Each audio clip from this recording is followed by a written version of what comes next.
approach to therapy. He started commuting to our hospital in the U.S., and I worked with him for many years and learned a lot more about attachment theory. He and about started commuting and I'm going to talk to our hospital in the U.S. But one of the and I worked with him for many years and learned a lot more about attachment theory. When we started the trauma program, I'm going to talk about both of those. Clinicians, but one of the most valuable things I did and our patients were very confused when we started the trauma experiences associated with trauma. Clinicians, flashbacks and working dissociative experiences, and our patients were very confused. This was confusing to us, and it was confusing to them with trauma. I was used to teaching undergraduates dissociative psychology, self-cutting, so it was reasonable for me. This was confusing to us, and it was confusing to their patients.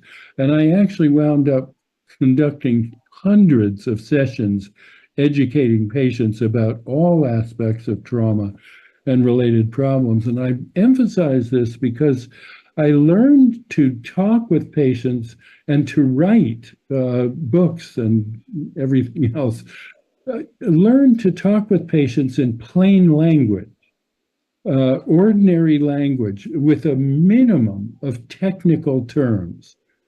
And so today, that's the language I'm going to use, not Spanish. I studied Spanish in high school 50 years ago, so it's long gone. But I hope this will come across to you as a non-technical language, nothing fancy about it, but useful.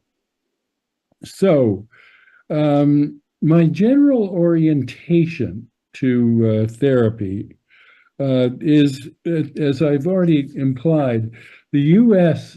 is focused on, quote, evidence-based specialized therapy demonstrated to be effective in controlled research. That's what the healthcare system prefers to pay for, short-term, specialized treatment procedures for psychiatric disorders.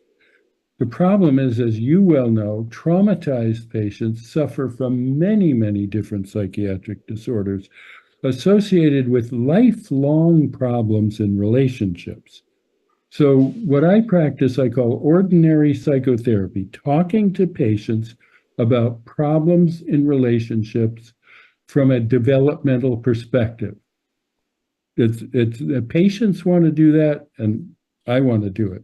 And lots of therapists are doing it despite the requirements of the healthcare system. Now, decades of research shows that the factors that are common to different types of therapy, cognitive therapy, behavior therapy, psychoanalytic therapy, that what's crucial in every kind of therapy is the quality of the relationship that you have with the patient or the family members. It's the quality of the relationship that accounts for most of the effectiveness, more so than the specific theories or techniques that you use. So that is my focus, is the quality of relationships. And of course, the quality of therapeutic relationships that's been well researched, and that's what I'm going to talk about, pertains to all relationships. Therapy relationships are not different fundamentally from all relationships, for better or for worse. So this is my emphasis, and I think it's pertinent to all the work that we do. The best example of the common factors, the quality of the relationship, is research that was done in the 40s and 50s by Carl Rogers, who was a famous psychologist who developed what he called client-centered therapy. And this is very basic. Rogers said that the effectiveness of the therapy will depend on the therapist's empathy for the patient, positive regard, kind of acceptance of the patient, and genuineness, the therapist, being straightforward as a person in conducting the therapy. This is, by the way, very different from the stereotype of psychoanalysis where the therapist is relatively distant and not so, directly emotionally engaged. So Rogers was promoting what I would call a fairly ordinary way of thinking and practicing psychotherapy that did not require years and years of specialized training. Another example of a common factor is the therapeutic alliance. That is a sense of cooperating, working together on goal, and associated also with a good, solid emotional bond was the term. So cooperation in the context of a relationship with an emotional bond. Again, this is good therapy. There's tons of research on this showing that this alliance is crucial to the outcome. Es importante para el All good relationships, cooperation in the context of an emotional bond. Now, another very important aspect of research on therapy is that there are very significant differences between therapists in their effectiveness. Most therapists are pretty effective, but there's a minority of therapists who are relatively ineffective or even harmful in the work they do. So these individual differences among therapists are very important, and they would have to do with the ability to develop a therapeutic relationship, empathy, positive regard, genuineness, cooperativeness, a good bond. There's nothing fancy about this. I have to say, this can be extremely difficult to do with patients who have suffered trauma. So it's simple, but it's difficult to do. So I'll be talking about that. So I'm going to talk about 4 domains of this crucial, what is healing in a relationship with a therapist, a caregiver, a friend, a lover, these broad qualities. And there are 4 of them. I'm going to talk about attachment, mentalizing, and those have been studied. But I'm going to talk about 2 others that have become interesting to me. One is trust, and the other is care. So attachment, mentalizing, trust, and care. That's my focus. All of it having to do with what is a healing therapeutic relationship. And the research on therapy has shed a lot of light on this, on individual therapy. So I want to start too with a broad view of trauma. We use that word very loosely. Today, everything, oh, it was traumatic. I couldn't find a parking place and I had to get to work. We use the word very loosely. And I want to say more about the word trauma. A basic distinction that, at least in English, is between traumatic events. Something terrible happens to you, an assault, an earthquake, events. So we use the word trauma to say, oh, that was a trauma to go through that event. Neglect and abuse in caregiving relationships, trauma. But trauma has another meaning, which is the lasting effects of going through those events. So we say that the person was traumatized in the sense that going through these events had a kind of lasting wound. And I think for serious trauma that we're talking about, as occurs in families, these are life-changing events. They're not something that you just fix with some kind of specialized methods. They have an impact on the person's whole sense of what it is to live, and especially when the trauma is inflicted by not only by people, but by people you would depend on for care. So I think we use the word loosely and tend to minimize it. Now, I have a really simple idea about, quote, trauma, what's traumatic. Really simple. It's 2 things. One is this overwhelming emotional experience, extremely painful emotional experience. But the other is going through that experience with a sense of being alone in it, invisible, disconnected, isolated. Now, you can be with someone who's doing something terrible to you, but they're not emotionally connected. You feel like you're not visible to them as a person with feelings. So it's this alone and afraid combination, to put it very simply, that I think is traumatic. Overwhelming experience can be traumatic in itself, but it's sort of magnified when the person feels that they're all alone with it. So I once said in a patient education group, I was talking about post-traumatic stress disorder and flashbacks and so forth. And I said, the mind can be a scary place. And a patient in the group gave the best summary of trauma treatment I know. She said, yes, the mind can be a scary place, and you wouldn't want to go in there alone. So this really gets to what I was saying. And you think about therapy, or you think about, say, a child in a family where there's a disconnection with the child's experience. The child it's very hard to go in there to think about, to remember, to talk about traumatic experience if you're in there all by yourself. So what we do therapeutically is to try to develop an emotional connection.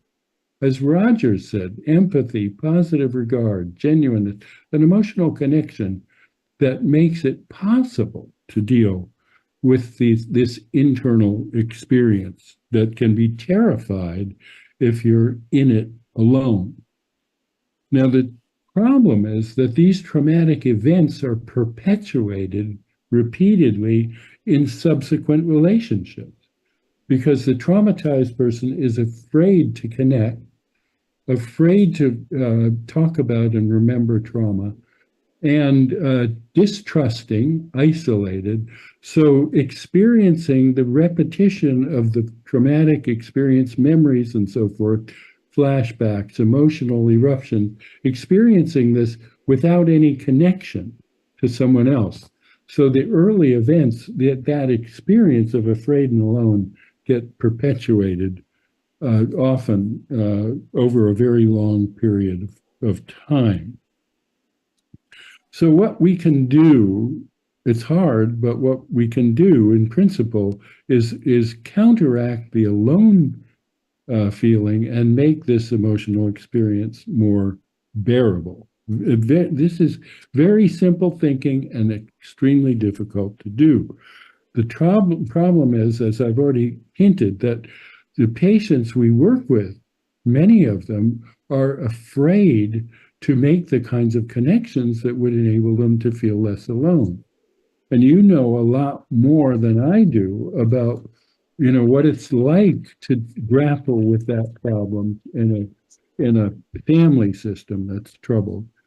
So I've talked about common factors in therapy, but I want to emphasize a different way of thinking about common factors. Usually in the therapy literature that I read anyway, with these brands of therapies and specialized methods, the idea is that you develop a good relationship and then the therapy will work.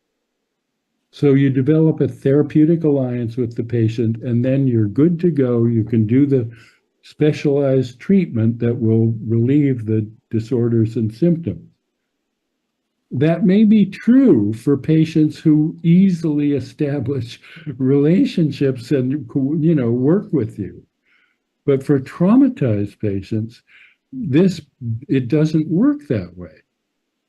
For traumatized patients, you might say that developing that good relationship, empathy, alliance, mentalizing, attachment, whatever you want to talk about, that's not what makes the therapy possible. It's actually what you aim to achieve with the therapy. It might take months or years to develop a good therapeutic alliance. So this establishing a good therapeutic relationship would be the aim of the therapy. And moreover, this aim is effective only to the extent that it generalizes beyond the therapy. So I want to emphasize this point. I once said to a group of patients, again, in an educational group, I said, think of therapy like a bridge, that therapy should be a bridge to other relationships. And I said, it can be very hard to get on that bridge. And a patient said, yeah, it can be hard to get on the bridge, but it can be even harder to get off the bridge. So they think they've found a therapist who understands them and is trustworthy, but this is the only person on the planet they happen to be lucky enough to get to know. They need to extend that sense of trust, for example, to other relationships if the therapy is to be effective. Now, one thing I would say about family therapy and group therapy, which we also had where I worked, is that these are great because you bring people onto the bridge. It's not like the patient has to get off the bridge to work on other relationships. But in family work, you're bringing the people onto the bridge with the possibility of improving the quality of those relationships so the patient is not so alone in pain. So this is an enormous possible strength, as hard as it is to work directly on those relationships. Now, the individual therapy can be very helpful in that. It can make it more possible for the patient to do the family work or to participate in group psychotherapy. And it goes the other way around. What the patient learns in group therapy can help the individual therapy. Same with family therapy. So I think you're doing the work that is potentially most crucial, but some of what we've learned from individual therapy, I think, can help you think about it. So now I'm going to talk about the 4 domains of common factors: attachment, mentalizing, trust, and care. And I assume many of you will know about attachment theory, and I'm just going to go over, again, the kind of simple core ideas that once you understand it, it's common sense, really. That's what I think for all the technical stuff we learn, what's most important is common sense. So secure attachment, with this attachment theory was developed by John Bowlby, a psychiatrist, psychoanalyst, and his colleague, Mary Ainsworth, who was a psychologist who developed the early research. So what I would say is secure attachment is an ideal common factor in psychotherapy. One would think that if you had a secure attachment with the therapist, this would be crucial in developing, healthy relationships.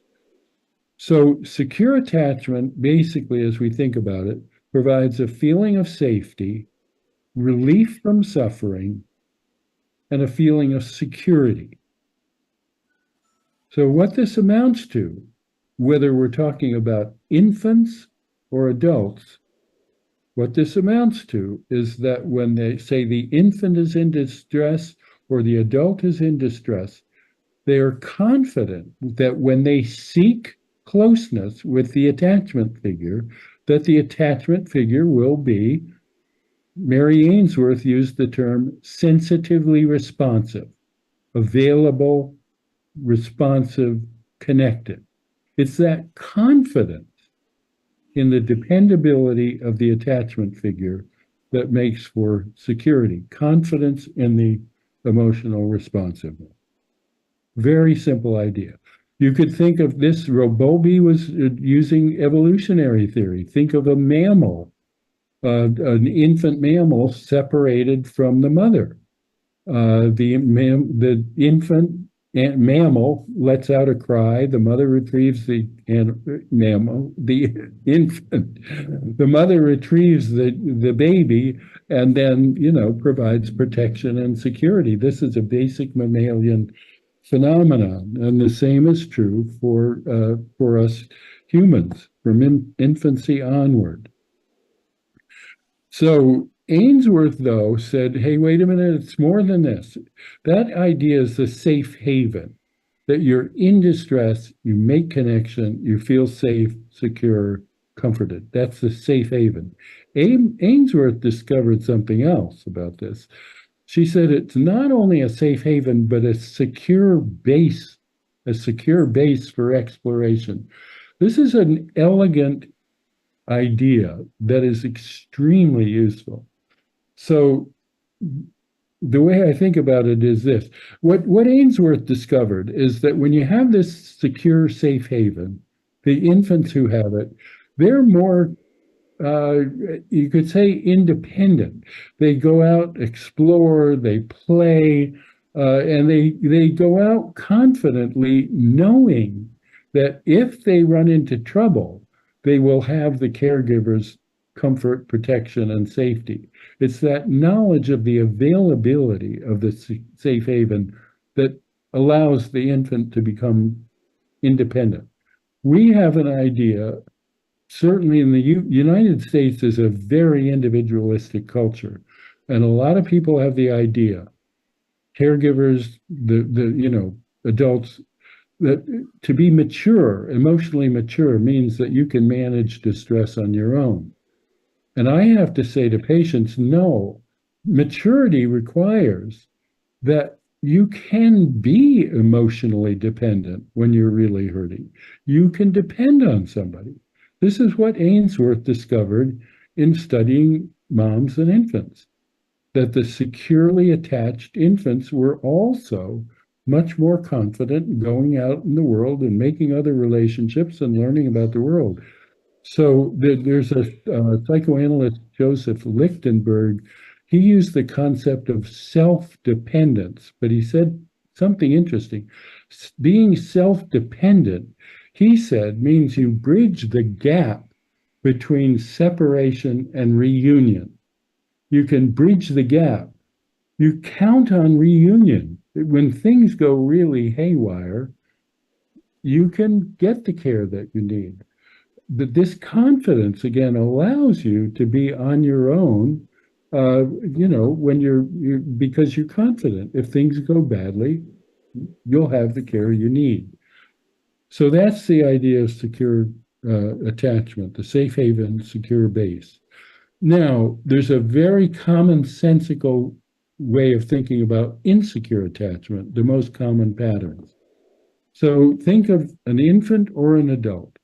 If the person that they rely on when they're hurting is not sensitively responsive, available, and so forth, none of this has to be perfect, far from perfect, but reasonably accessible and responsive. If that's not there, and they can't be confident that if they reach out, they're going to receive care, they've got two choices. One is try to kind of make it on your own, self-soothing, manage by yourself. We see many traumatized patients who have adopted this called avoidant attachment. They've learned that they can't depend on someone, so they manage on their own. And what do they do to manage on their own? If they're really distressed, alcohol, drugs, self-cutting, these desperate strategies to manage painful emotional experience if they can't get this basic comfort from secure attachment. So that's one thing you can do. The other thing you can do is protest to the person you're depending on. So an infant will have a tantrum or do something to alarm the caregiver. We adults will kind of make a fuss, protest, complain. Hey, you're not paying attention to me. Hey, you never show up when I expect you to. So it's protesting.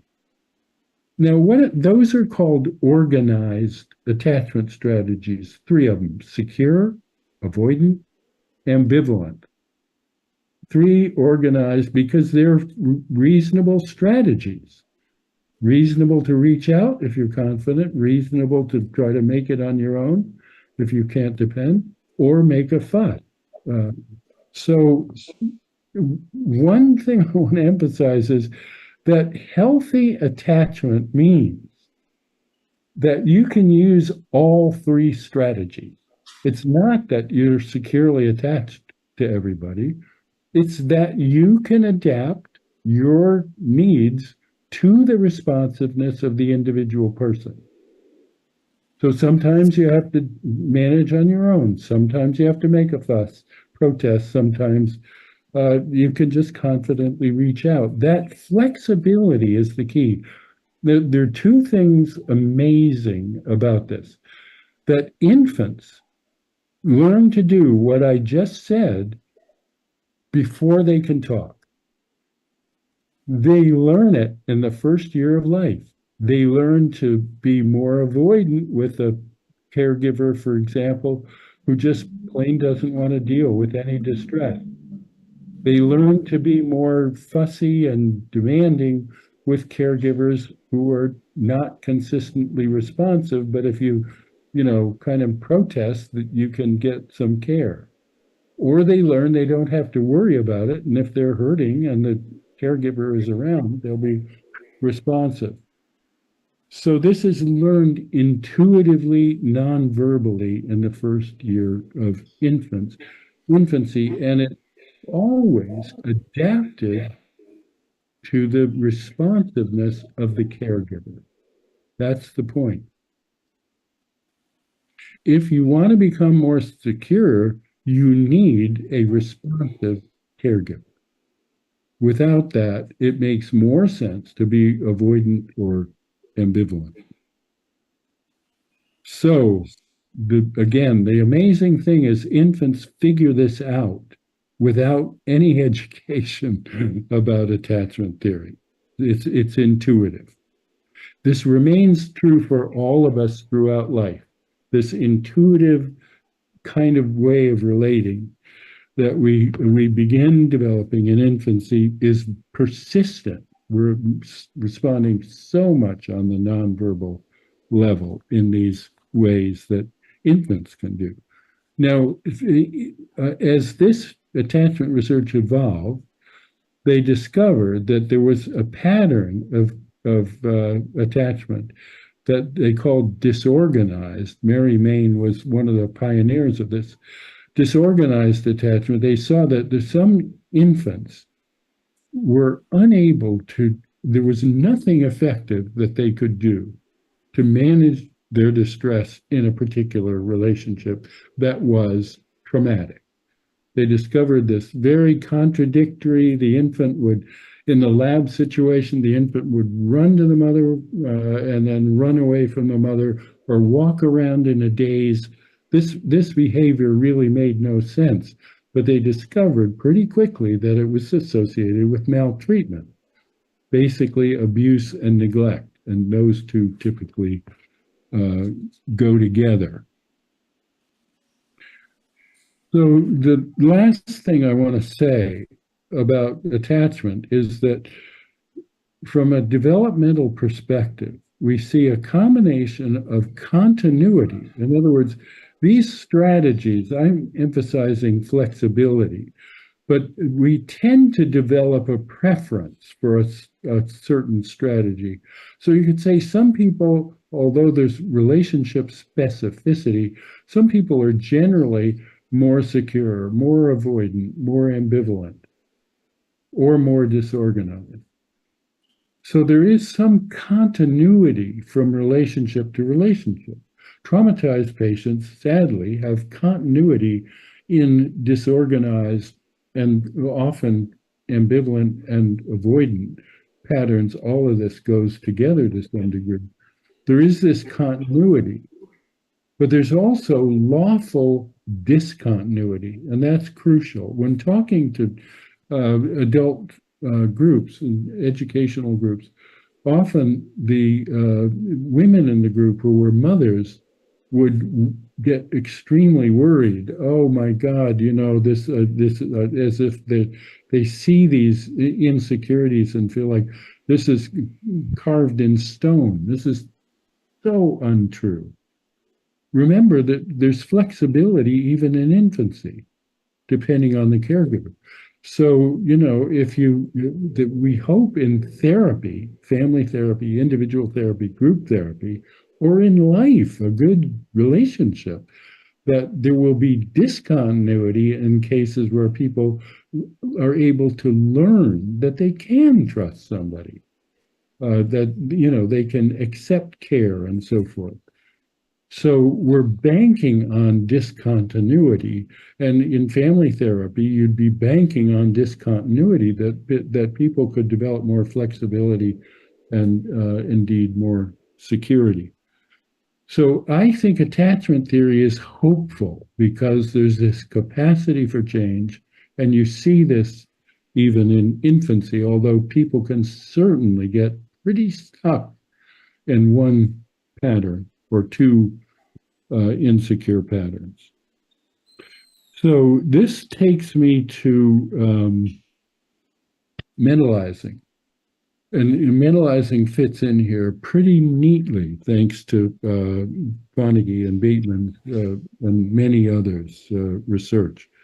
So let me give you a technical, I said I wasn't going to use technical terms here, but I'm going to, mentalizing, I think, is a technical term. And let me give you a definition of mentalizing. It's fairly straightforward. This is from Bateman and Carnegie. An individual's awareness of mental state. That's the key. Mentalizing, you're aware of mental states.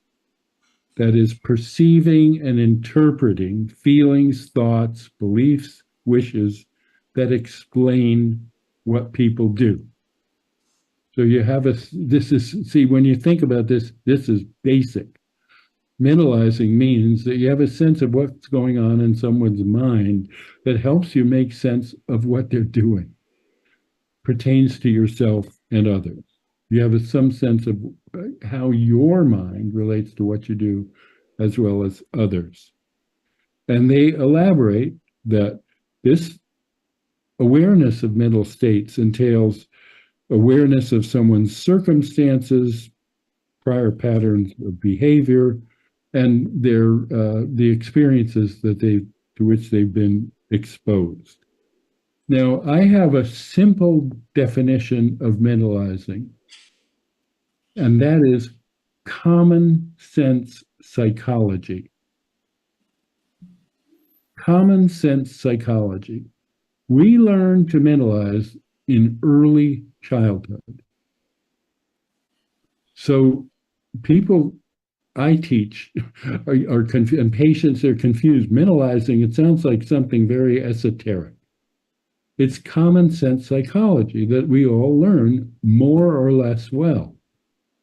Now, the bottom line here is that if you've had good relationships, you're going to learn to do it relatively well.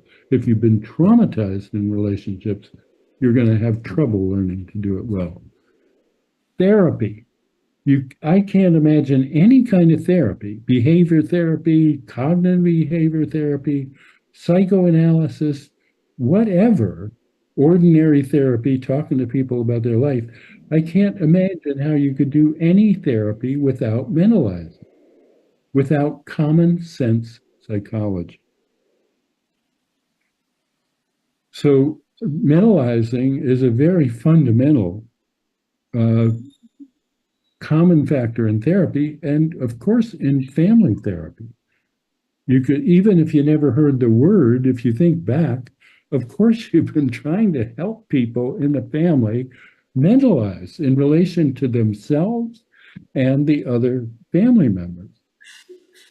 So it's no wonder mentalizing has taken hold in the family therapy literature. Now, the confusing thing is this. Peter Fonagy and Anthony Bateman and others have developed a science of mentalizing. They've studied mentalizing, common sense psychology, scientifically. They've also created a lot of very technical and, I think, often confusing to a lot of people, a lot of technical language about it. But the science is very important because what they've done is they've found a way to measure how good people are at common sense psychology, using my language. You know, does this person have a reasonable ability to understand themselves and other people? I'm talking very simply.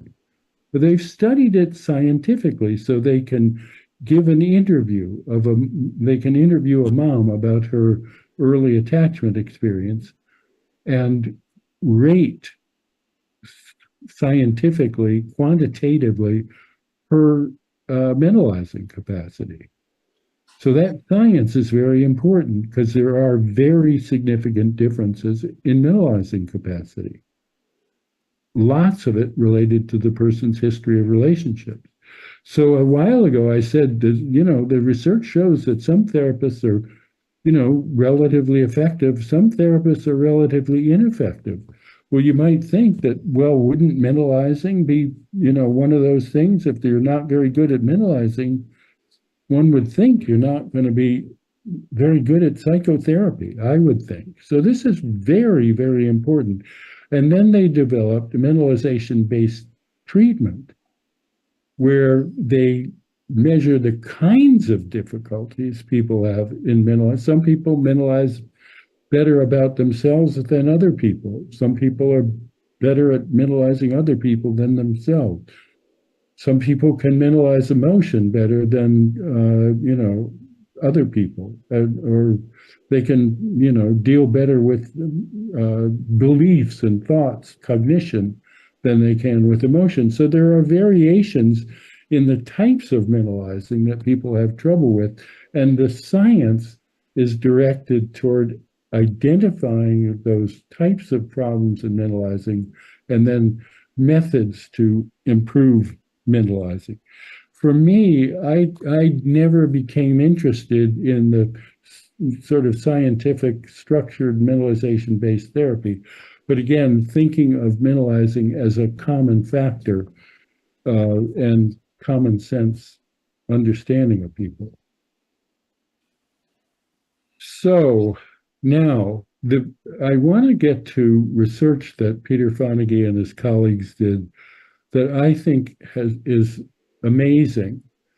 The first thing I said that I think is amazing is that infants can do this discerning mentalizing before they can even talk. That's amazing. Well, here I'm going to talk about other amazing research. You may or may not have heard of this, but it's attests to the power of these basic ideas: attachment, mentalizing. So learning to mentalize is like learning language. We're not going to learn language if people don't speak to us. And typically, early in life, these are going to be caregivers and others. It's the same with mentalizing. We learn to mentalize by being mentalized. So Ainsworth said sensitive responsiveness. We learn how others respond to us shows us how we feel. There's a kind of special mirroring process that the mentalizing group are very interested in. But an example of this is it's very simple that the baby is hurt, got scared or was injured in some way, and the mom picks up this emotional reaction and kind of mirrors it, mimes it would be another word, because ouch, oh, that hurt. So she's showing it in her face, in her voice, and putting language to it. This is a very simple idea about how we learn to mentalize, how we learn to identify and appreciate our own emotional states by having our emotions demonstrated to us by caregivers. This requires secure attachment and promotes secure attachment. So trauma in attachment relationships entails a failure to engage in this mentalizing process, or a failure of sensitive responsiveness. So intergenerational trauma was the really amazing finding here. That is the transmission, and you all would think about this, of traumatic experience across the generations, which, as we know, is common, although it can be interrupted by the kind of work that you do. So here's the shocking thing to me. So Fonagy and his colleagues used the adult attachment interview, a 1-hour attachment interview. I just mentioned this, interviewing mothers. They started with mothers. It's been done with fathers, but interviewing mothers about their experience of attachment when they were growing up. And from this 1-hour interview, they were able to determine two things. One is the mother's preferred attachment pattern, whether it was secure, avoidant, ambivalent, or disorganized. And the mother's attachment in her own sort of current mental functioning, if it's disorganized, this would likely be associated with a history of trauma in her family.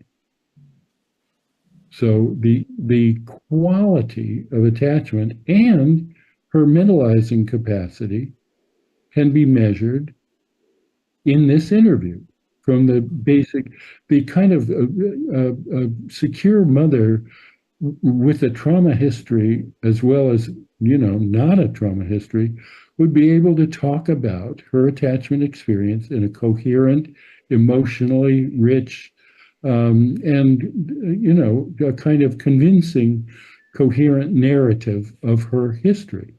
So she is mentalizing, she has to mentalize in order to talk about this experience. And a lot of it would be emotionally stressful.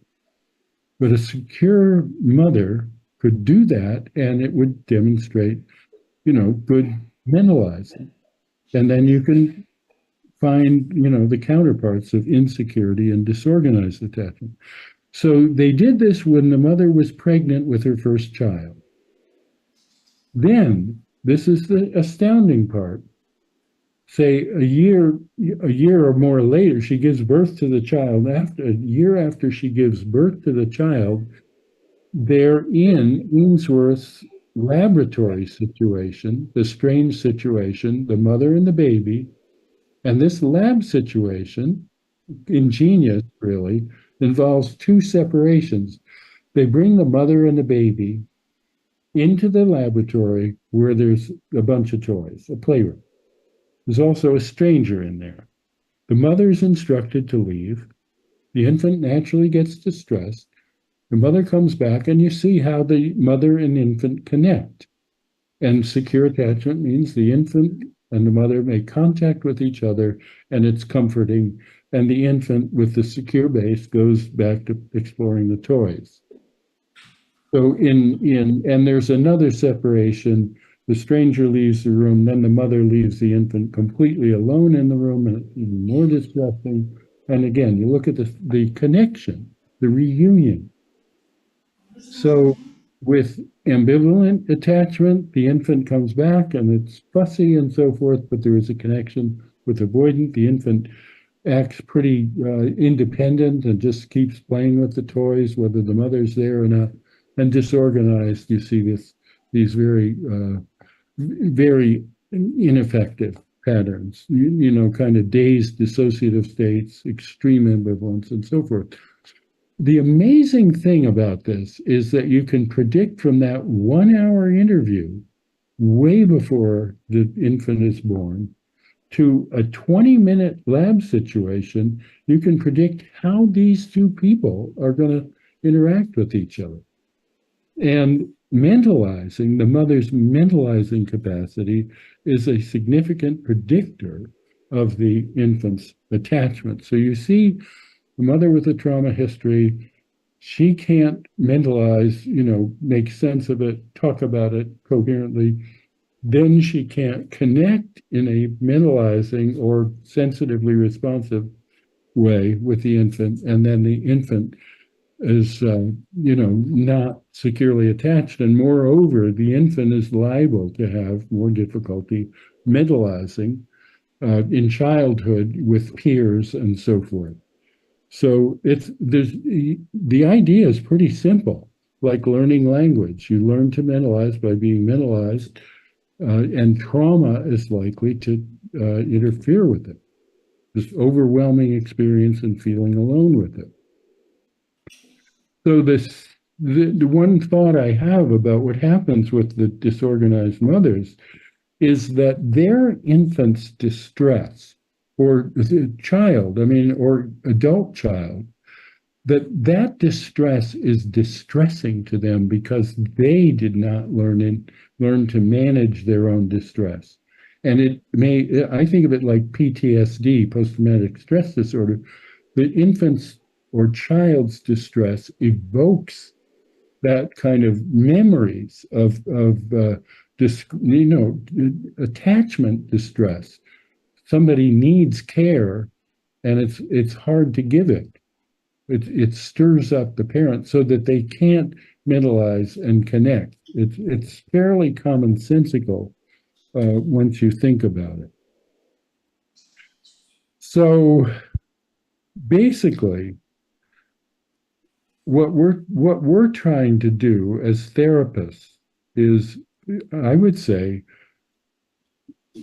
engage in mentalizing, sensitively responsive mentalizing, I would put that together, with the patient to promote security and mentalizing. Mentalizing begets mentalizing. Failures in mentalizing beget failures in mentalizing. So that's, as a therapist, we get stirred up, emotionally overwrought, frustrated, scared. So we get into those states. I certainly did. And I was just working with individuals, not families. And then it's going to be difficult for us to mentalize or be sensitively responsive, and we're not going to be able to help our patients do it. So this is the complicated aspect of the work. So another simple way of thinking about the capacity to mentalize, it requires some emotional detachment to kind of stand back and reflect on what's going on here. Why am I feeling this? What's going on with him? What's he doing? Could we think about this? It requires some reflective space. So a simple way to think about this, for that kind of for you to get into that reflective attitude, where you can kind of think straight while you're in an emotional state, it requires that you feel safe and that you have some confidence that you can manage your emotions. And it's relationships. It's the, not being in there alone that enables you to engage in this reflective, mentalizing, sensitively responsive way that is going to promote that in the other people that you're with. Okay, so I hope you're able to continue paying attention here, because this is kind of a long oration what you're being subjected to.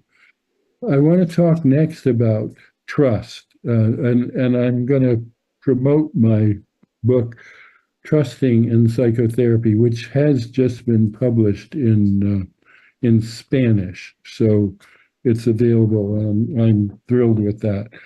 And what I want to say about trust is, it's interesting to me that when I talk to therapists about trust and its importance in psychotherapy, everybody agrees, yes, trust is really important, but there's relatively little writing about it.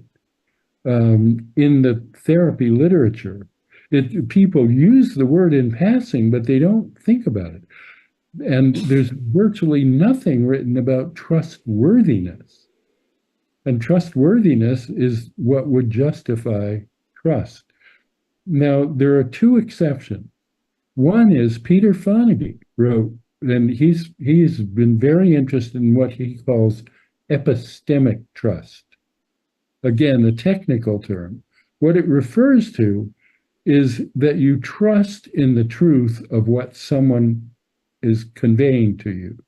And you also trust that they have, that what they're conveying to you is relevant to your needs. So they're connected with you. You need some information from them.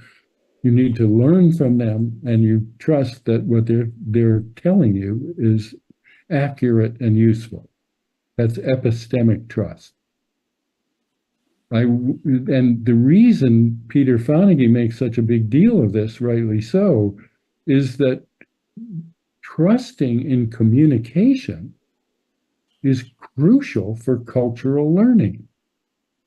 You go to school, you know, your teacher, you need epistemic trust. You need to learn from your parent. You know, what's reasonable to do in a situation like this? Epistemic trust is crucial. As you may know, in the United States, epistemic trust is a monumental problem. Fake news, can't trust what you hear on the internet and all of this. I would say globally, it's a monumental problem. So epistemic trust is hugely important. Now, I learned from Jose Gongora when I was talking with him some years ago about, it didn't pan out, but doing something in Spain. And he pointed me to a book you might know by John Gottman on trust. So John Gottman is another exception to some people have written about trust. And Gottman's work is wonderful and related more directly to family therapy or couples therapy. And Gottman, like Fonagy, sort of late in his career said, wow, I realize now trust is the crucial issue here.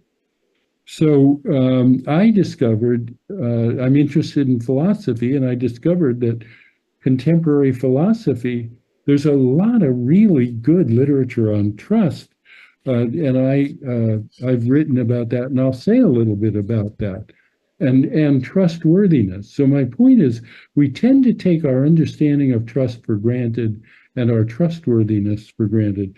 And I think that's a mistake. I think we need to think much more carefully about it. Now, Peter Fonagy and his group emphasize epistemic trust. I also want to emphasize what I call basic trust. Some of you may know there was a work done by an analyst, Erik Erikson, very well-known work on the basically developmental stages across the lifetime. The book was Childhood and Society, I think published in the 60s. So Erikson said the first stage of development, the first thing we need to learn in development is, quote, basic trust. And he was talking about care.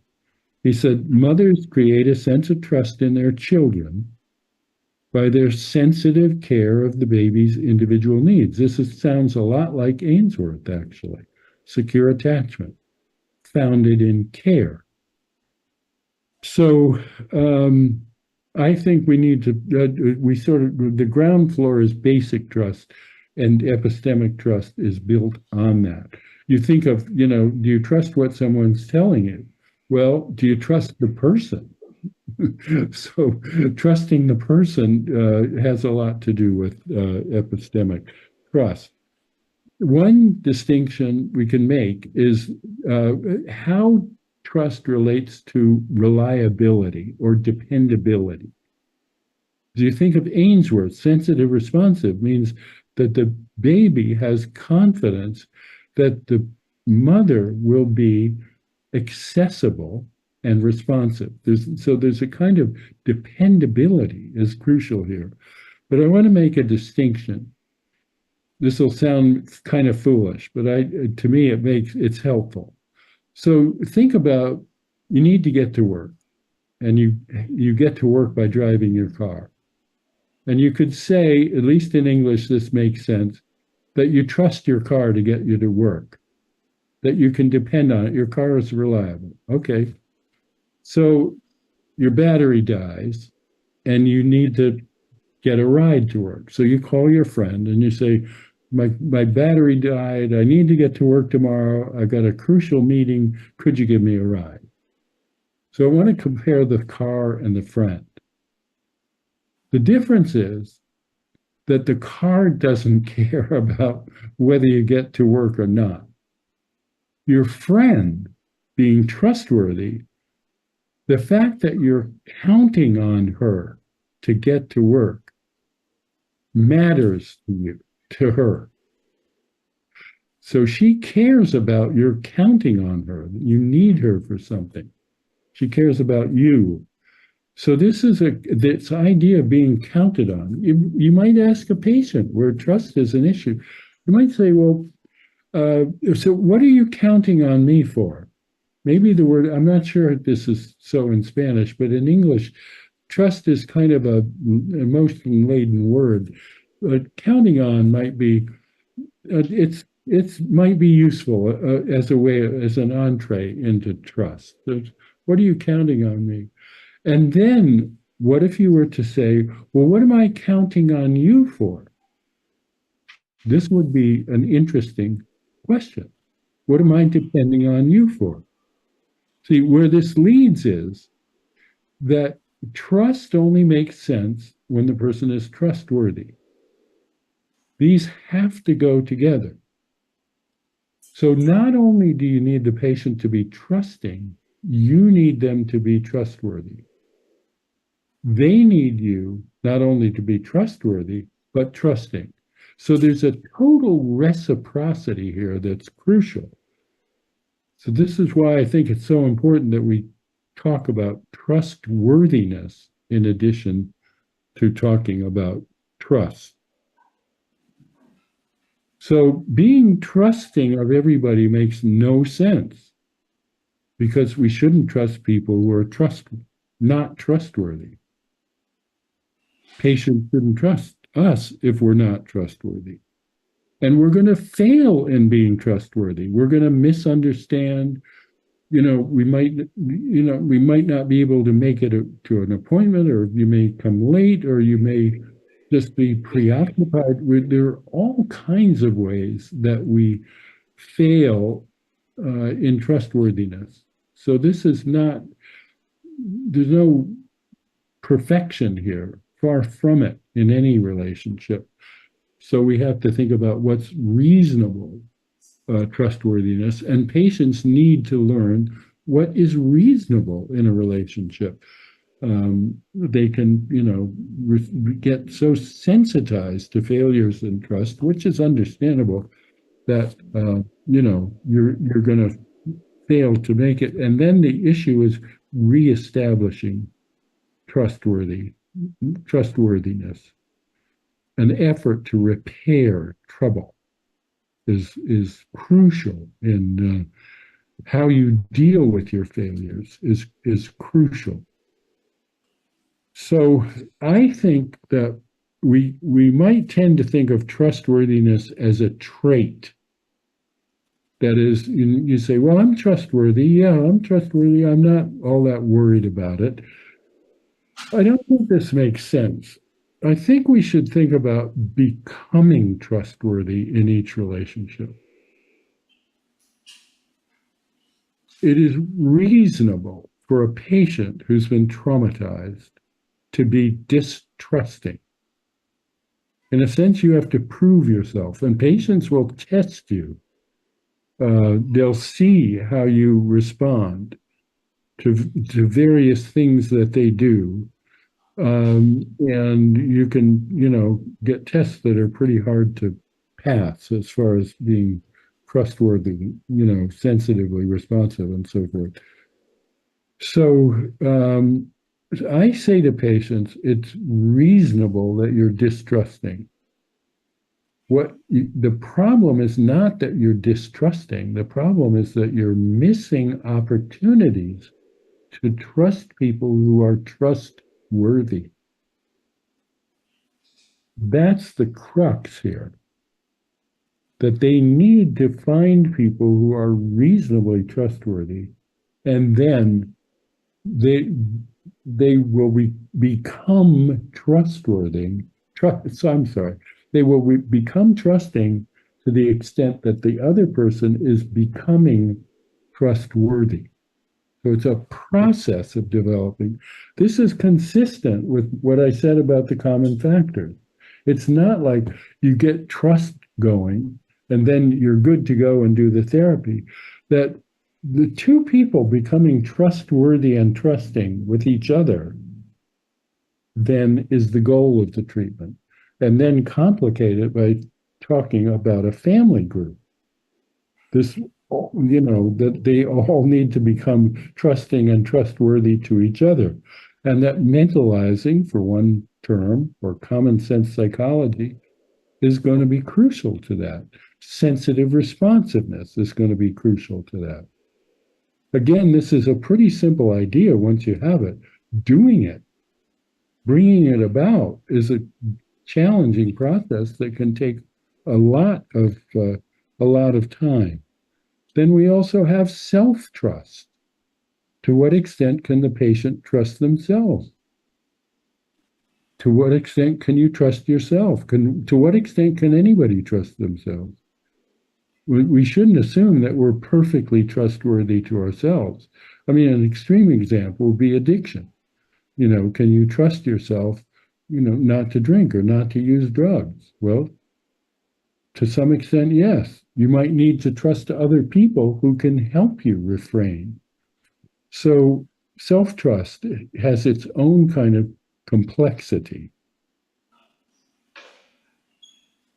So, and again, just to make, maybe I'm going on about this too much, but the patient needs to become trusting and trustworthy in the therapy, and this needs to generalize to other relationships, because if they're going to have other trusting relationships, they need to be trusting and trustworthy.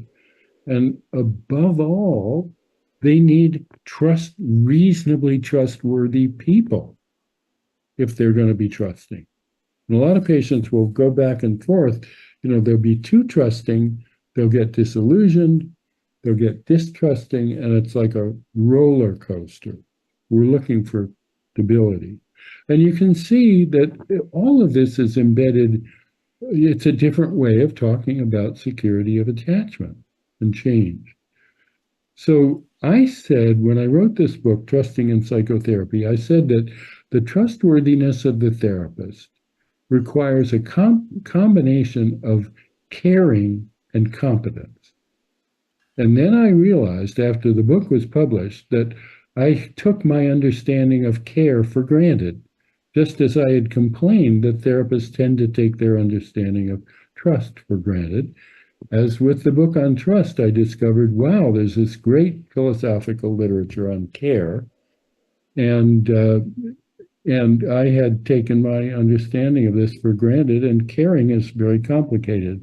I mean, one simple distinction is the difference between caring feelings and caregiving action. So caring feelings motivate caregiving action. Attachment theory talks mostly about caregiving actions, not so much about caring feelings. The crucial point here about care is that it's like trust. It has to be reciprocal in this sense, that caring, feeling, and action need to be met by responsiveness to care, taking up the care, taking in the care. For care to occur, the person that you're caring for, caring about, must take it in. What's the problem with patients who have been traumatized? The failures have been in care. So I put these two together. Trusting in care that's the crucial combination.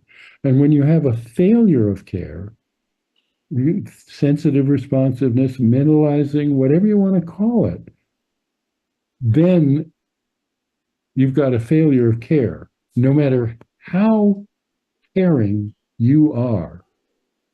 The other thing is we naturally expect that when we conscientiously provide competent care, that the person will respond to it, that they will use it. When they don't, this is just intuitively, naturally, we feel frustrated because there's a natural expectation that good care will be met with responsiveness. Well, guess what? When people have a history of trauma, it is very hard for them to depend on conscientious, reliable care. So we're going to be frustrated and they're going to be frustrated. This is see how whatever common factor you talk about, trauma is going to interfere with it and make our job extremely difficult to do. Now, another thing I want to say about care is that caring and caregiving requires that the person in the role of caregiver have their own support for care. That is, being able to provide care requires a social, cultural, political context that is conducive to providing care, including a healthcare system. I mean, for a therapist, how is the therapist going to provide care if they don't have good health care? So this is all, I'm preaching to the choir here, probably all about all this, and certainly about this, that the social system is something that we all need in order to be doing all this good stuff that I'm talking about. But as a caregiver, therapist, you can be frustrated. Your caring feelings may depend on responsiveness to care, and you may have to keep making an effort to provide caring actions when you can't feel it because you're feeling, threatened, frightened, disengaged, disaffected because of the lack of responsiveness to care. This is a huge problem. I want to say this is a bit of a tangent, but I want to go on it for a minute, that care is highly gendered, certainly in our culture, society, highly gendered, so that the burden of care, certainly in our culture, falls generally to women. And we may have a sense that women are better at caring than men. So I just want to say something that in my research to write this, my current book is on care, really, that I learned something that is really, really important about the gendering of care in the sense of a fundamental biological capacity to care. There was a recent publication, the title of the book is Father Time, and the author is an anthropologist, Sarah Hrdy, H-R-D-Y is her name. I don't know if this is going to be available in Spanish or not, but I do want to tell you about it. So what Hrdy discovered, she wrote about evolution and anthropology. It's a brilliant scholarly book. But what she wrote about that was so crucial, if we have a stereotype that, yes, women are generally more caring, better at care than men are, the stereotype is valid, I want to say, because of the gendering of care. But what I want to say is that there's a kind of sense of, well, women are naturally more caring and biologically they're wired, programmed for being more caring. Well, this interesting research that I think we all should know about is that males, on a neurobiological, neurohormonal, neurocortical level, their biological capacity to care is very similar, males and females, men and women. Very similar. Hormonal, brain functioning. Now, there are two caveats that make that true. You see this biological similarity if the caregiver has primary responsibility, say in infancy, primary responsibility for the care of the infant and prolonged time of intimate contact with the infant. So these are men who are put in the role of taking major responsibility, and they're feeding, holding, changing diapers, doing all of this thing. You see then there are very substantial similarities in the biology. So these caring capacities are latent in men because of the social gendering of care. It's just interesting to know about. Now, I have limited time, and I want to stick to the schedule. So I'm going to gloss over this a bit. But I want to talk about therapist development, talk about us as therapists. My complaint about therapy as it's evolved in the United States is that we have hundreds of brands of therapy and tons of research comparing one type of therapy to another type of therapy, mostly short-term therapy. We've spent enormous resources developing hundreds of therapies. And the research is showing that the common factors are overriding. It's very hard to show that any one kind of therapy is better than any other kind. Not impossible, there are exceptions, but it's a generalization. So in writing the book on trust, I complained that we should spend more time thinking about the development of therapists than developing all these different kinds of therapy. And when you think about the therapist development, what I want to emphasize is this. By the time you become a therapist, you have developed to a large degree all that I've been talking about. Attachment, mentalizing, trusting, caring, all of that. You develop as a person more or less well. I referred to it in a book long ago as our basic skill is skill in being human. That's the crucial skill, interpersonal skill that we need to be effective therapists. So by the time you become a therapist, this skill is largely developed. Now you can, because you are a therapist, as well as your life beyond therapist, you continue to develop this skill. And being a therapist, I think, can really facilitate developing this skill in being human. But the way I like to think about it is professional knowledge, with theories, knowledge about psychiatric disorders is crucial. Whatever you learn about this, that, or the other type of therapy, it's superimposed on this core skill in being human. And it's this skill in being human that is the crucial part. And I think we've paid way too much attention to the specialized therapies, way too little attention to this fundamental human capacity to be therapeutic.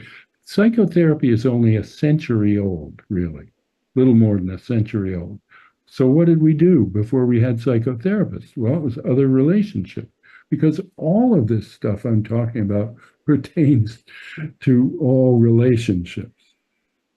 So I think we just need that perspective on what therapists need is skill in being human, and then a lot of professional knowledge. I don't minimize it. As I said, we started this trauma program, we didn't know anything about it. We had to learn a lot, and we did. And, you could say, well, why do we need therapists? Friends, parents, families, yes. But the trouble is, ordinary people without the professional knowledge can be utterly bewildered about the difficulties associated with psychiatric disorders. So I don't want to downplay it, but I want to play up the professional work. I want to mention research by a psychologist named David Orlinsky. He studied the personal development of psychotherapists. It was a massive study involving 12,000 therapists, multinational, multidisciplinary, and they developed a very elaborate questionnaire that took therapists an hour or two to do. And they did what we would do as therapists. That is, they were interested in the therapist's family of origin, their current adult relationships, and their relationships with their own personal therapist. So they were looking at therapists from this developmental perspective. So I think I'm going to summarize this pretty globally. What you would expect, what I would expect, is that therapists who are able to develop good relationships with their patients have a history of reasonably good family relationships, reasonably good current adult close relationships, and good relationships with therapists that they've had. And this is all true. All these things indeed go together. 80% of the therapists in this study had been in therapy, and the vast majority of them felt that they benefited substantially from it. 75% of the therapists in this group of 12,000, 75% felt that they had good relationships with their patients. Most of them did not find their therapy work all that stressful.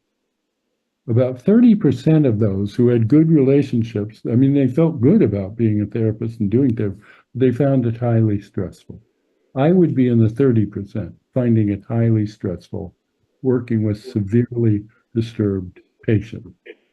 Very stressful, but also fulfilling, and with a lot of success, but it wasn't easy by any means. Now, 75% felt their work was going well. What about the 25% who didn't? About half of them were kind of indifferent, disengaged, kind of disaffected. The other half of them were stressed, troubled, and not feeling good about their work. So 25% is a substantial number of therapists, and it fits with the idea, the finding, that there is a group, a minority group, but a substantial number of therapists who are really not doing well, and their therapy is not effective. So you see how this all goes together, because the ability to be effective as a therapist is contingent on this history of relationships, past and present.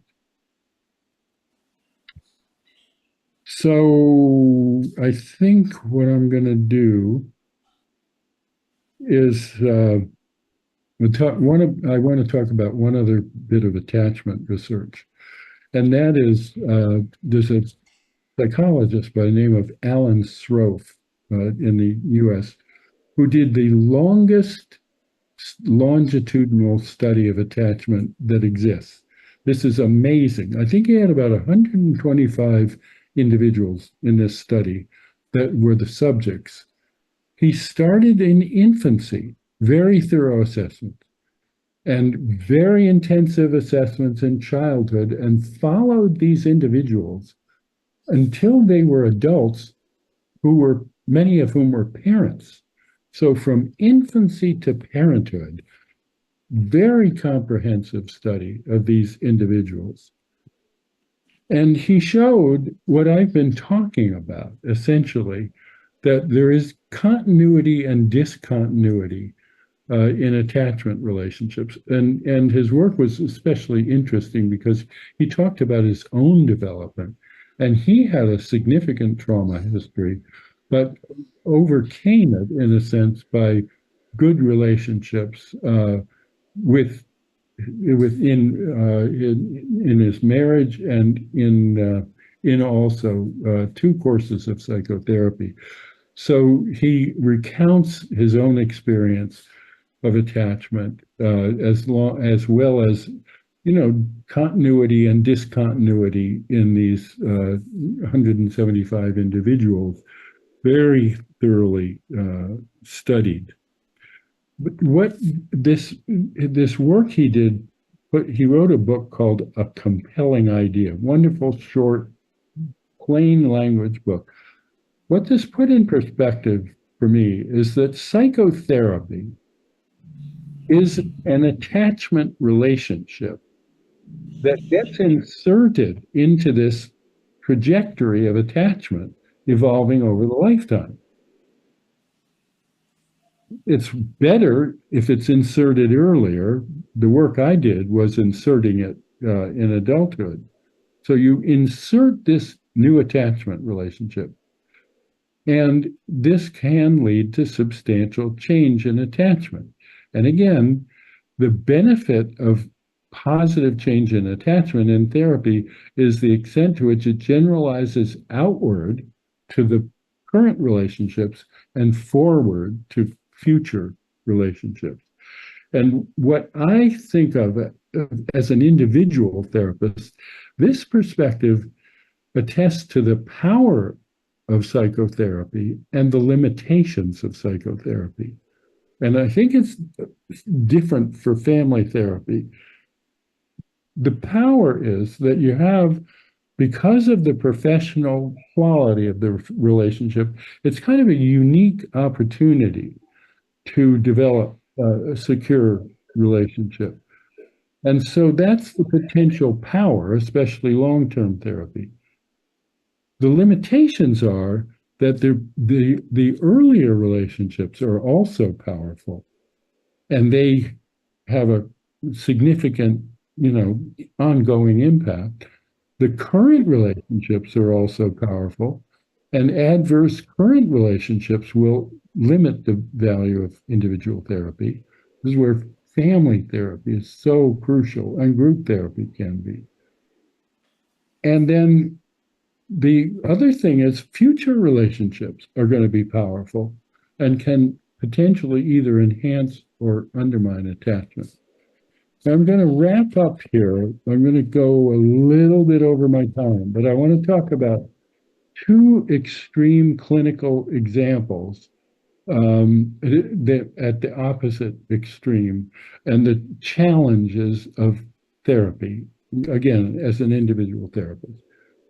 One of these patients, very briefly, was a young man who was hospitalized psychotic. He was psychotic, hospitalized after a suicide attempt. And his trauma history was that he had been terribly attacked violently, consistently by an older brother. And this was somewhat obscure to the parents. They were not able to intervene. And this was largely, not acknowledged in the family system. So he was alone and afraid with this older brother. And he was psychotic. He was, in public, he would be hallucinating, very paranoid, thinking he was either going to be attacking or being attacked. he looked at himself in the mirror, and his image of himself would change into this violent, hateful brother. And he had been afraid as a kid that he was going to be killed. So the dilemma in the therapy was that talking about this frightening experience was overstimulating from him. So the more he talked about it, the more paranoid and the more at risk of violence he became. So he was talking about it in groups in the hospital. So I discouraged him from that. He was talking about it with a peer. I discouraged him from that. And even in talking with me, we had to take it very cautiously for him to talk about this without being overstimulated and, more and more paranoid, potentially more violent. And we were able to do it. We were able to make sense of where this psychotic experience was coming from. Now, I had the sense about this man. I saw him as kind of what I'd call a gentle soul who was haunted by all this violence, but that was kind of out of character with what I saw as temperament being. So, but we had to talk about, the putting on the brakes. You sort of step on the accelerator, step on the brakes. We had to develop a consensus between the two of us that we could approach this only slowly and that he would have to do it only in the therapy. I just mention this because I think a lot of patients want to feel like they've got to get into it all, get it all out, and they become too immersed in overstimulated exploration of traumatic experience, losing sight of the fact that the whole point is to function better in your life. So it's kind of overdoing it. This man did okay in treatment. And of course, medication played an important role and the containment of the hospital. But that's one kind of problem. The other example I want to mention very briefly is a woman who was so detached. She felt unreal. There was kind of a pervasive dissociative detachment. So she was unable to connect emotionally in her relationships. She had a live-in boyfriend, unable to connect emotionally in the therapy. And she was disengaged from any emotional experience of herself. She had a lot of symptoms, but she said, this isn't real. I'm just making this up. She couldn't take her own suffering seriously. Fortunately, she mentioned in the therapy that she kept a journal. And in the journal, she was writing more about the pain and also drawings and so forth. She brought this in, and it was a great ally. It was a gift to the therapy because in showing this journal to me, she was able to use that as a way to get into more authentic experience. And she did this, and over the course of the therapy, she became more real. So this is, you could say, one of these is a kind of the guy I was talking about was more on the disorganized, very on the disorganized, and this woman was much more on the end. And so, we got to try to get it to the middle. Okay, I have run out of time, and I think we have about a half hour for questions, comments, reactions.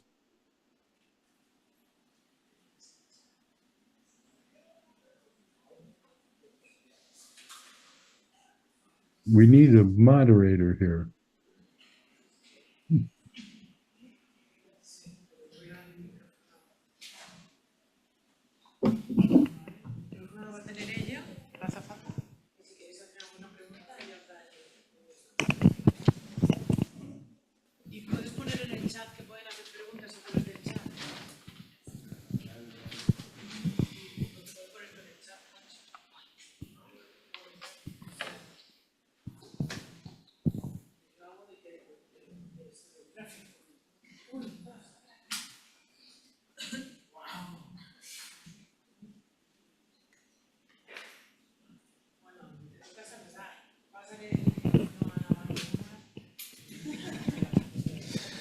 Hey, John.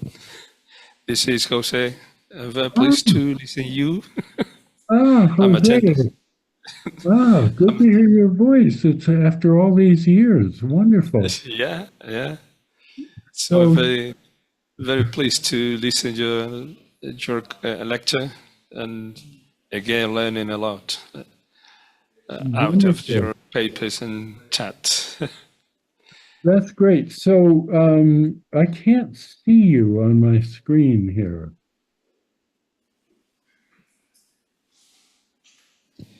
Sorry.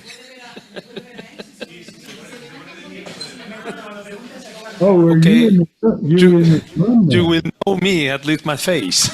Oh, okay. You're in the back of the room there. Just a Now I minute. can see you. Just a minute. So I was a little late today because I was missing in Salamanca. Yeah. Esa es la cámara. Oh, this is the camera. Okay.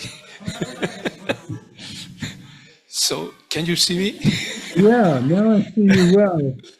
Okay, so I'm sorry I never made it to Salamanca. That was sad that didn't work yeah, out. it was a pity. We're still reorganizing all of this, but we had some changes in our faculty, and now it's a little more difficult. But I hope to have the opportunity at some point to be with you there. Okay. Well, I'm grateful to be here with you. It's a real honor. Okay, so it's also for me a real pleasure to have you at the end. Okay, thanks.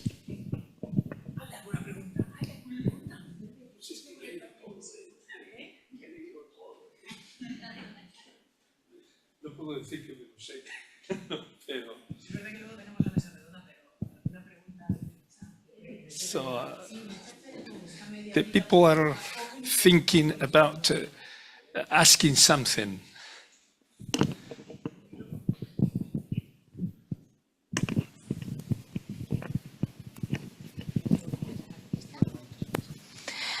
A ver, desde el chat tenemos algunas We've got consultas. some consultations on the chat. Ali80 is asking, how can you boost the trust in your sessions?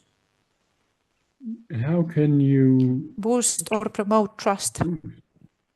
Well, I don't have any more to say than the only way you can do it is by being trustworthy.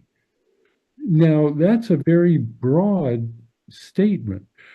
I think that it's not going to be the same for everybody. I talk about skill in being human, but we're all human in different ways. Some of us, are more reserved. Some of us are more sort of open and so forth. So, Anthony Bateman says something wonderful. He says, be ordinary. I love that. Be ordinary. I would say the stereotype of psychoanalysis, this is not ordinary, that the therapist is not even visible and doesn't say much and so forth, and is very reserved and unrevealing. That's a stereotype. Psychoanalysis isn't like that, but it's a stereotype that holds. So I think what I like about the mentalizing approach is the idea of transparency, that you share your mind with the patient. You share your feeling with the patient. So as a therapist, I'm not particularly different from the way I am. I mean, just I am who I am, for better or for worse, but fairly expressive and open and say what I'm thinking. What I'm thinking. I also made a habit, and I write about this in the trust book, of writing what I call formulations for patients. This was in a short-term hospital context, but meeting with them for a number of sessions and then writing down my understanding of them and their development and what they need from therapy. So this would be another example of transparency. So they know what I'm thinking, and they know to a fair extent what I'm feeling. I don't talk about my personal life with patients, but that's for me sort of a way of becoming trustworthy is to be more open and engaged. And also when you make mistakes, I mean, we all do. Even when I'm a very experienced therapist, I would make mistakes, you know, own up to it, apologize for it, try to understand it, you know, see what you could do to make it better. So it's not different fundamentally from, you know, non-therapy relationships, how you build trust. Being reliable, dependable. So I don't have more to say off the top of my head. I also have a question. Yes. So first of all, thank you for the lecture. It was really interesting. Then I wanted to ask you, how do you think this new paradigm of internet and connection and social media and etc. would affect on all these things we're talking about? Because I think trust itself is getting lost somehow. Yeah, this is such a wonderful question, and it's so relevant. I don't have any particular expertise. I'm greatly concerned about it. You know, the epistemic trust problem, you know, where you can trust, you can't even trust, you know, the truth of what people are saying. But I think the more fundamental thing is, and you know, it's ironic right now. The wonderful thing right now is you're over there in Spain and I'm over here in the US. Especially wonderful that you're over there in Spain. But you know, that we can have some kind of connection. But it's all on a screen, you know, and I have to, you know, wave my hands if I want to express them. So it's a blessing, but it's also a curse. And, you know, we're not even talking about the chatbots and AI and robots doing therapy. And this is happening. So I think the face-to-face connection is, you know, touch, even at least shaking hands or patting somebody on the shoulder or something, you know, this is so vital. So this is a new social development that I think, I'll just be extreme about it, it's making us all kind of weird. No much hope about it, but Well, I don't know how this is going to evolve or change the way of relating. I mean, I go for walks in nature, you know, and the people are walking around looking at a screen like this. This is like, what are you doing? It's yeah. I mean, there's really good stuff writing about this. I mean, there are really fine books that people are studying this and concerned about the huge, massive cultural impact that this is having globally. So sometimes I say the fact that you're asking the question is in a way the answer. I mean, we need to be really seriously thinking. I think, I don't know a lot about this, but I have heard lectures saying that you know, virtual, you know, therapy, Zoom therapy, you know, that the findings are encouraging. But I would say it would be helpful if you had some face-to-face contact, and then, you know, you could sometimes meet over the screen. Thank you. thank you. That's all I can say. It's very concerning.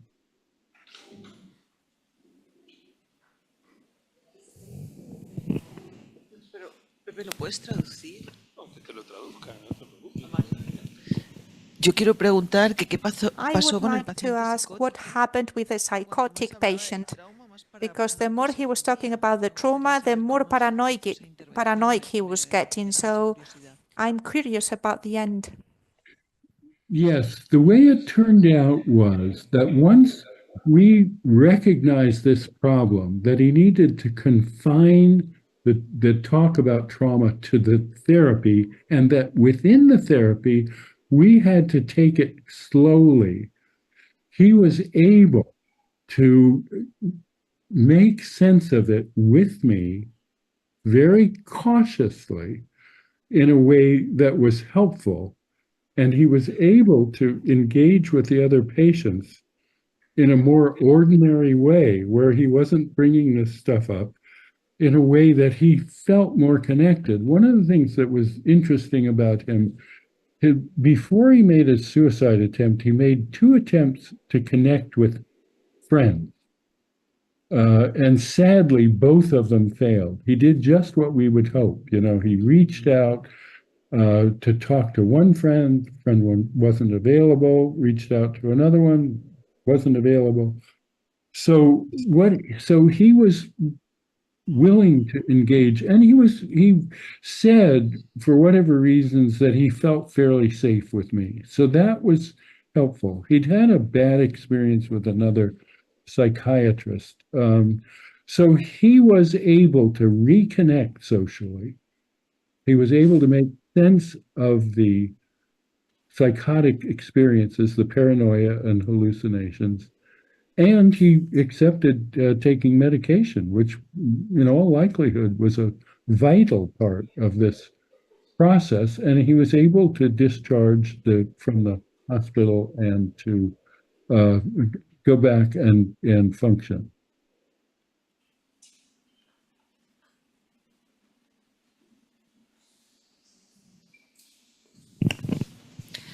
Otra consulta más desde el chat. We've got another question on the chat. How do you realize in therapy that a patient doesn't have the adequate mentalizing capacity? What kind of difficulties do we have to manage?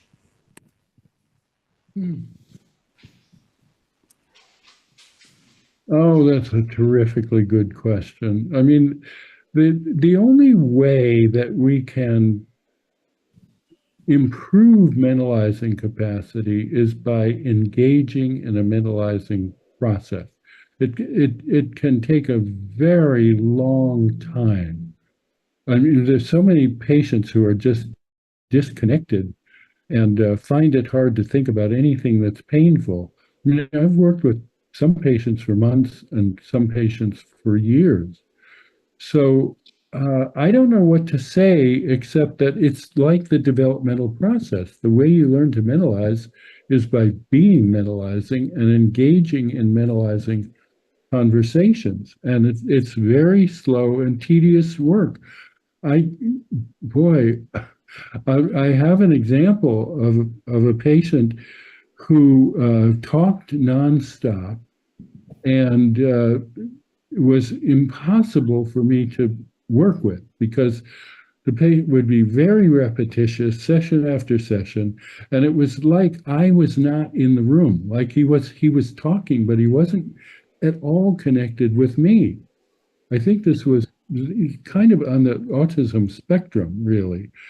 It's as if, you know, he was not conversing with me, and he didn't realize.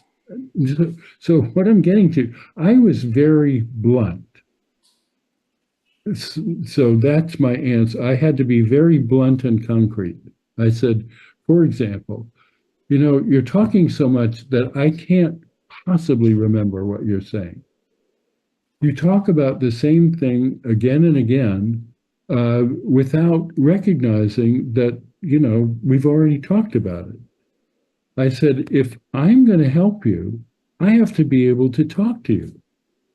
If I'm going to be able to talk to you in any helpful way, I have to have some silence so I can think about what we're talking about. I wrote a list of things like the trouble. I framed it as, you know, we're not having a conversation here. Now, the thing is, he realized that this was true in his other relationships. It was true at work. He would turn people off because he would just be talking at them rather than with them. So this was very concrete, directive things. So I would say, you know, wait a minute, you're going too fast. I don't have time to think. wait a minute, I need to say something. Coaching, training. So, that's just an extreme case that comes to mind.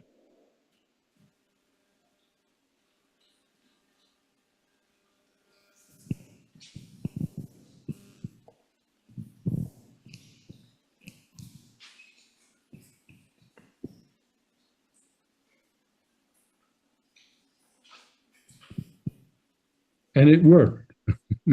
I should say. I mean, it was slow, but he was actually able to start having more of a conversation. And then, of course, the key is, does it generalize?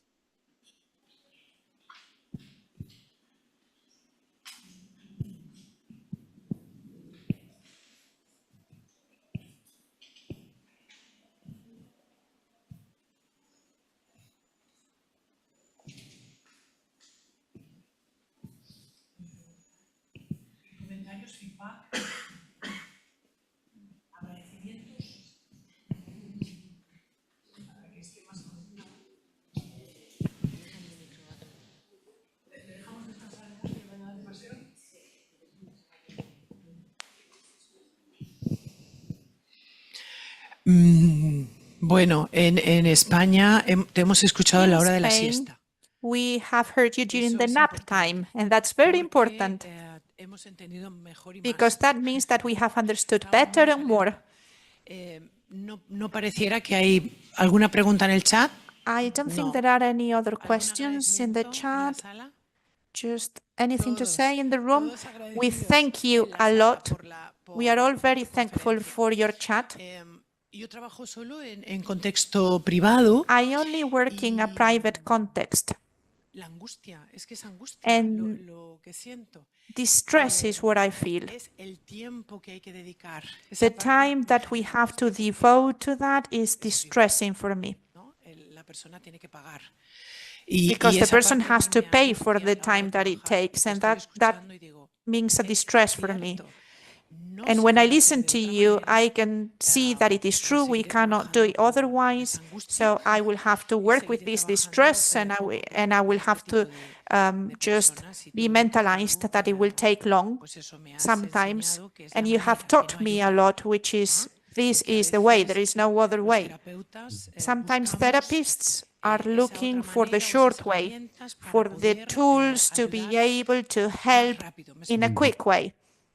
I don't know if you know what I mean. Oh boy, do I know what you mean. I know what you mean. I mean, the trouble in the healthcare system is that it pays for short-term therapy. And these patients have been ill for their life to a great extent. And we say, empathy, positive regard, attachment, mentalizing, trust, care, all of that is required, and all of it takes a long time to do. So this is where one of the chapters in my book, the title of it is Imagine a Political Capacity to Care. Imagine, I'm talking about healthcare and psychotherapy in it. Imagine a political capacity to care. And you have to imagine it because it is not characteristic of the healthcare system. So the kind of therapy that I'm talking about, remember, when I started, we were doing this for years, and the managed care took over, and we wound up doing short-term treatment. So basically, the way it is in the US, you can get this kind of psychotherapy if you can pay for it. And the hundreds of therapy brands, most of them are tailored to try to do something quickly. When we know that it just is not possible. So this is where the social political context is huge. So how you manage to do that it is extremely stressful to be unable, for these reasons, to provide the kind of care that you need. And imagine if you said medical care. Well, okay, you had a heart attack. Okay, well, we'll see you for 3 sessions after you've gotten out of the hospital and you're good to go, without follow-up care. I mean, it's an extreme example, but this is a social political problem.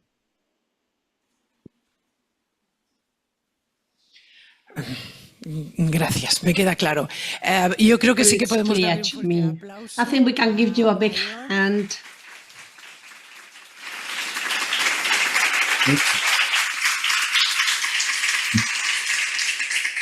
Thank you. It was a pleasure.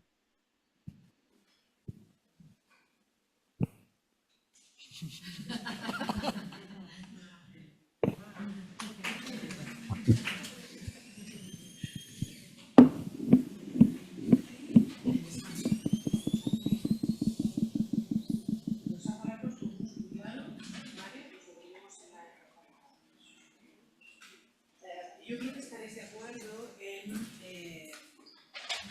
como se ha grabado, en el momento que le estaba presentándose.